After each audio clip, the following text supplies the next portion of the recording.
creating good thought leadership content is not easy, right? I mean, a lot of people put stuff out there that they call thought leadership, and you read it, and you're like, I've read this before. I'm not sure it's really leading any conversations, which is, I think, why.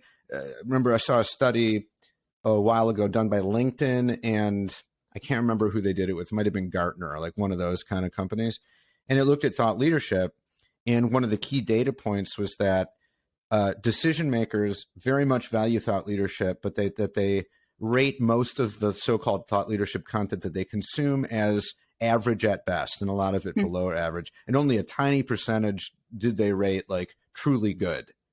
So, which, just means that a lot of the stuff that's out there is not that great, and it's not easy to do. And if it was, everybody would do it. So, what are your thoughts on that? What are the keys to creating the kind of thought leadership content that rises above? There's a few really kind of discrete items that really jump to mind for me there.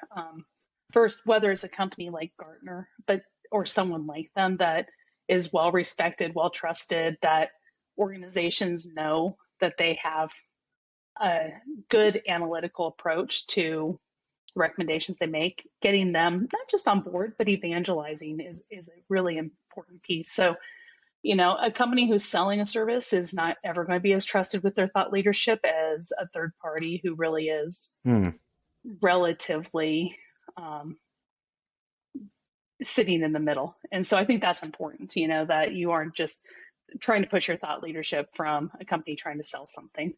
And then I think the next piece is it has to be data driven, that thought leadership where it's opinions versus thought leadership that really is driven around data of either a certain percentage of human beings are struggling with this, or a certain amount of savings can be accomplished by this, or a certain amount of risk is incurred without doing it, whatever it is.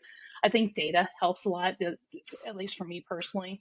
There's a lot of uncertainty on what's fact versus fiction in media right now, as you think about press and things like that, news. And so people are suspicious, and they're suspicious if you're selling something, they're suspicious if there's not data that really proves this is a real trend. So I think those two things are super important in thought leadership.